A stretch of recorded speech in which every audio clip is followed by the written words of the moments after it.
Очень удивительно, что Сибай продолжает эту традицию. Недаром в те далекие времена и сейчас называют Сибай территорией спорта и здоровья. Я думаю, что вот этот девиз у нас пожизненно останется.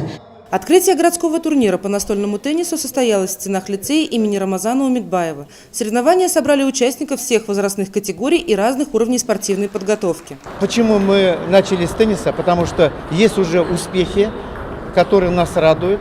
А когда есть успехи, мы должны еще раз показать, чтобы другие, увидев эти успехи, они тоже начали заниматься спортом. На открытии присутствовали представители администрации города, которые отметили призеров республиканских соревнований наградами, а также торжественно объявили благодарность за вклад в развитие тенниса присутствующим в зале ветеранам спорта. Я считаю, что я теннисом поздно начал заниматься. Я раньше занимался боксом, волейболом и так далее. Потом, как начал играть, я полюбил. Участвовал в городских соревнованиях среди взрослых. Потом по ветеранам. Ездили мы в Баймак. И сейчас, в принципе, когда приглашают, ездим. Бывал в призерах. Многие воспитанники спортивной секции узнали об олимпийском виде спорта из уст своих родных. От них же и заразились спортивным азартом, который толкает ребят к покорению новых вершин. Семейные династии спортсменов также были отмечены на открытии турнира по теннису за личные заслуги за воспитание достойного поколения будущих чемпионов. В этом году я выполнил кандидат в мастера спорта. В теннис вообще меня отдал мой папа, потому что он тоже играл в теннис. Сегодня проводится чемпионат города по настольному теннису.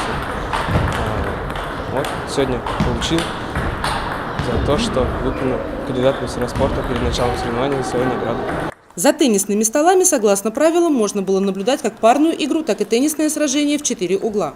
Возраст теннисистов можно было узнать, взглянув в регистрационный лист, но на самом поле возрастные рамки не действовали. Активные и улыбающиеся спортсмены с молодецкой удрью передвигались вдоль столов. Кто-то пришел за позитивом впервые, а кто-то, участие в городском турнире, заявил как многолетнюю традицию. Мне было 35 лет, как сюда приехал с 85-го года. Занимаюсь теннисом. И по сегодняшний день получается, Да. Почему решили поучаствовать в городском турнире? А я всегда участвовал, и в этом году обязательно буду участвовать. Если совсем так конкретно, то 4 года. А вообще, когда полюбили так уже? полюбила в лет 19. Но негде было играть, вот как зал построили, так начала заниматься. А почему решили поучаствовать в городском городской турнир в том году не проводился, поэтому охота себя показать и на других посмотреть, соперникам поиграть. Тем более девочки здесь выросли в классе тенниса. Сама езжу я на спартакиаду, ГОКа участвую, поэтому мне это надо. Участники выступали в 3 возрастных категориях среди женщин и мужчин. Среди ветеранов, самый колоритный в своих выступлениях в группе спортсменов, первое почетное место завоевал Айрат Юмасултанов. Среди взрослых лучшими оказались Артем Лежнев среди мужчин и Зиля Горстова среди женщин. В самой юной звездной группе школьников победителями стали республиканские призеры Фанис Суюндуков и Ильгиза Кужина. Екатерина Марочкина, Радмир Исенгулов, Гульгина Раскидзина, телекомпания СТВ.